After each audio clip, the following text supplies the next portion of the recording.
With just one day until the long-awaited royal wedding of Meghan Markle to Prince Harry, predictions are buzzing. Well, she's now an American princess who's part of the British royal family. 600 very lucky people are guests at the wedding reception for Prince Harry and his wife. We're getting our first look at the royal wedding cake as it's being prepared by American baker Claire Ptak. She's unique and she's showing it through her baked items or through her wedding cake.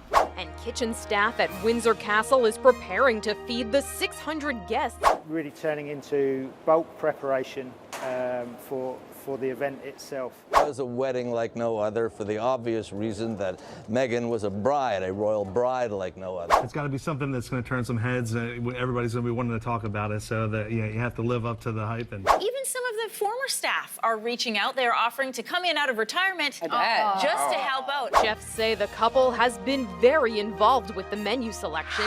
Getting all the asparagus peeled, the vegetables prepared, that sort of thing in advance. Queen Elizabeth and Meghan Markle fought before her 2018 nuptials to Prince Harry. A really tense exchange with one of the members of the royal staff and kind of blew up on them. You know, with Meghan hailing from California, really all about the fresh, vibrant food. Chefs have been sourcing local ingredients, and produce is being delivered from across the country. She wanted them to make a total vegan dish. The couple came and they've been involved in sampling the products and in the final decisions. Berating the staffer, saying that she could taste egg, Lunch for the future royal is always a salad filled with plenty of veggies. Meghan, in this family, we don't speak to people like that. Windsor Castle, spring of 2018.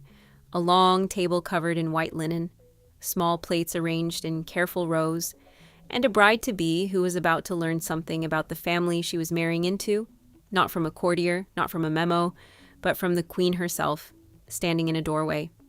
According to royal biographer Katie Nicholl, that moment happened weeks before the wedding of the century. And it didn't happen on camera. It happened over food. If you want more deep dives like this, make sure to subscribe to Royal Archives. Here's what Nicholl says occurred. Meghan Markle traveled to Windsor Castle for a menu tasting. The wedding was set for May 19th, 2018. St. George's Chapel, 600 guests, 2 billion more watching from home. But before any of that, there was this smaller, quieter test, a tasting, the kind of appointment most brides treat as routine. Sample the dishes, approve or adjust, move on. It didn't stay routine. Worth pausing on why macrobiotic mattered so much in the first place. By 2018, that word had become shorthand for a very specific corner of Los Angeles culture.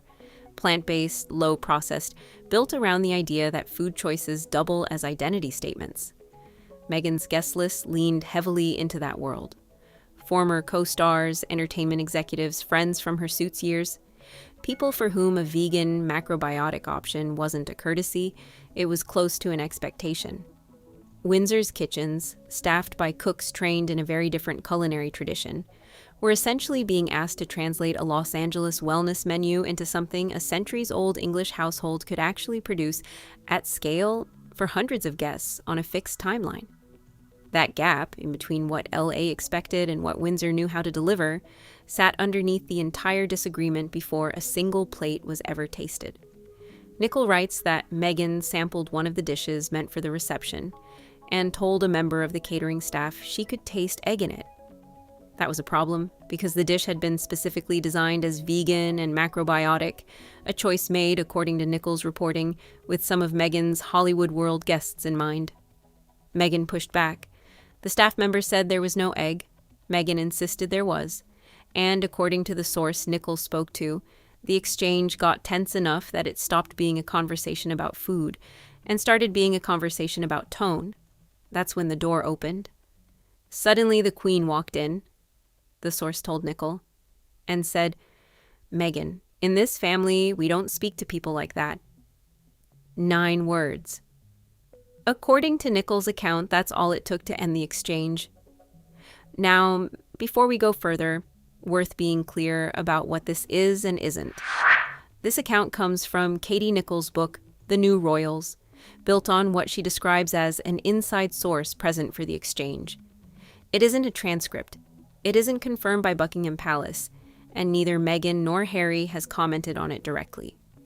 What we do have is a specific, consistent quote, repeated by Nicholl not just in the book, but in a later interview on Yahoo's Royal Box, describing the same egg dispute, the same macrobiotic detail, the same 9 words from the Queen.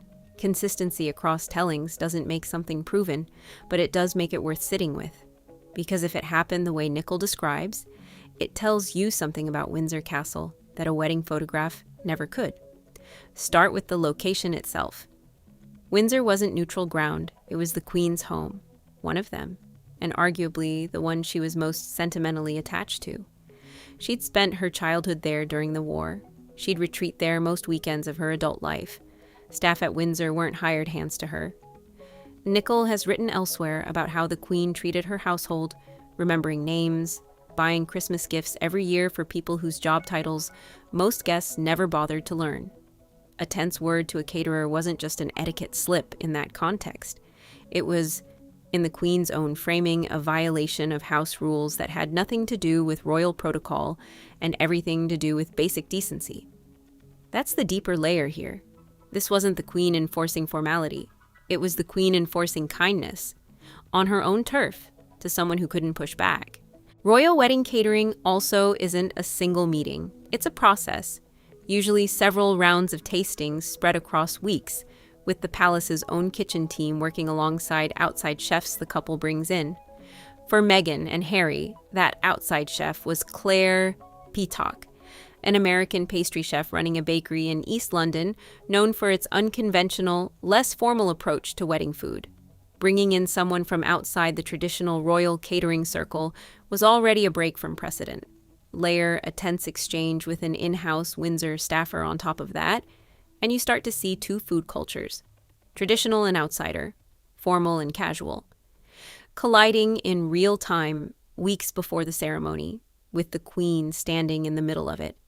And Meghan, by every account of her life before the royal family, wasn't unfamiliar with hard work or with kitchens. She'd built a lifestyle brand around food and hospitality. She understood dietary restrictions. She understood hosting, which is part of why this particular disagreement is interesting. Not because Meghan supposedly didn't know what vegan meant, but because the stakes of the moment had nothing to do with the dish itself. They had to do with how you speak to someone serving you in a house that isn't yours 3 weeks before you become part of the family that owns it. Nicholl's broader reporting in the New Royals suggests this wasn't an isolated flashpoint. The same book details tension between Meghan and Kate over bridesmaid dresses in the same pre-wedding window. Different rooms, different people, same underlying theme of a new arrival colliding with decades of unwritten institutional habit. Historian Robert Lacey has separately written that a staff member connected to Meghan's household resigned during this period, citing exhaustion with the working environment.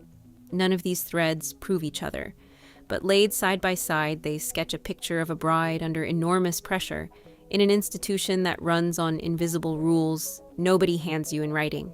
You're expected to already know them or to learn them fast, in front of an audience that includes the most famous woman in Britain. That's the turning point in this story, and it's easy to miss if you only focus on the egg. The Queen's line.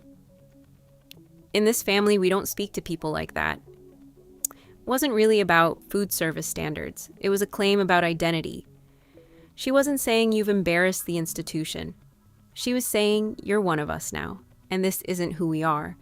Whether Meghan received that as a welcome or as a warning is something only she could tell you, and she hasn't. But the framing itself is worth sitting with.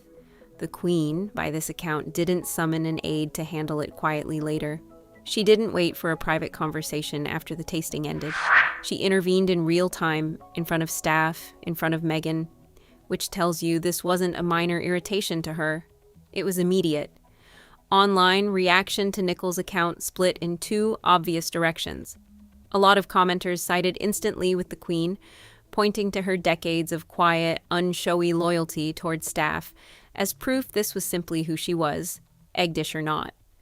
Others pushed back, noting that Meghan was weeks from marrying into a family whose customs she was still learning in real time. under scrutiny no other bride in that family's history had ever faced, and that a single tense exchange over food doesn't tell you much on its own. Both readings can be true at once.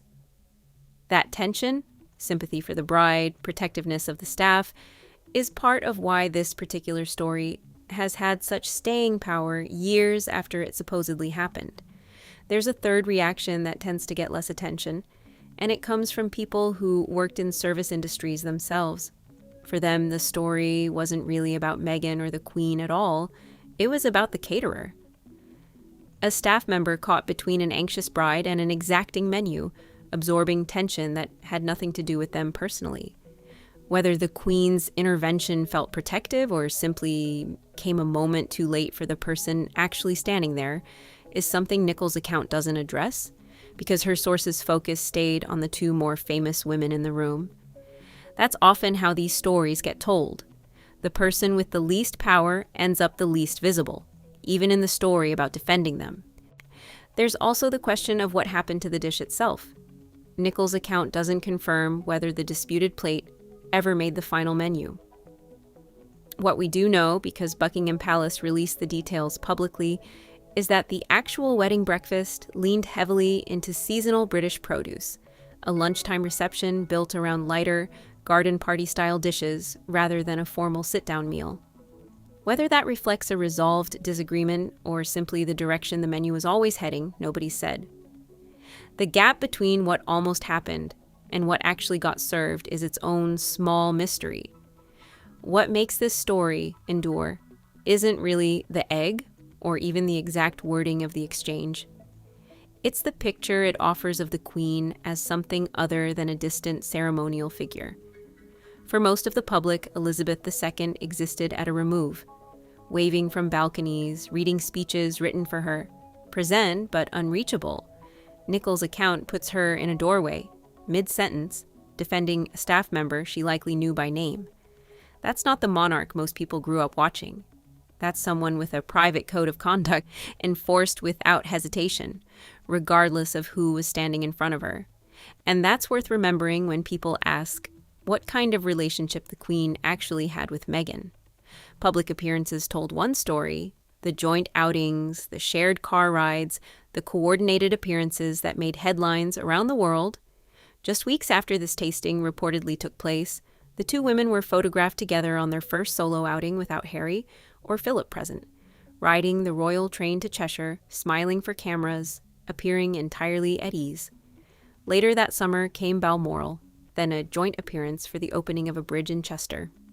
None of those images show any trace of tension. This account, if accurate, suggests something underneath that surface, not hostility. Something closer to a mentor drawing a boundary early, the way you might with anyone stepping into a role they didn't grow up in, and then choosing deliberately to move forward as if the moment had already been resolved. We don't know how Meghan responded in that moment. We don't know if there was an apology, a silence, or something else entirely. Nicholl's source didn't say, and nobody involved has filled in that gap publicly, which means the story, as reported, ends mid-scene, the Queen's words hanging in the room, the tasting presumably continuing, the wedding 3 weeks away. Whether you read this as a rare glimpse of royal accountability in action, or as one more secondhand tale in a mountain of them, it stayed in circulation for one clear reason. It's specific. It's got a real quote, a real location, a real stated source, a named staff member's discomfort, and a named chef brought in from outside tradition. And it puts two of the most photographed women in modern history in a room together, off camera, saying something neither of them ever confirmed. What actually happened at Windsor Castle that day may never be fully settled. But the fact that this particular exchange keeps resurfacing, years after the wedding, long after the Queen's death, says something about how much the public still wants to understand who Elizabeth II really was behind the ceremony. Not the woman on the coins, the one in the doorway. There's also a timing detail that gives the story extra weight. Nicholl's book didn't surface this account until years after the wedding, well after Meghan and Harry had already stepped back from royal duties and relocated to California. By the time readers first encountered the egg dish and the Queen's 9 words, the marriage that once made headlines for its fairy tale optics had already become something far more complicated in the public eye. That gap in timing changes how the story lands. Read in 2018. It might have registered as a minor pre-wedding jitter, quickly forgotten. Read years later, against the backdrop of interviews, documentaries, and a very public rift, it reads instead like an early sign. The first visible seam in a relationship the world had assumed was seamless. Subscribe to Royal Archives for more stories from behind the palace walls.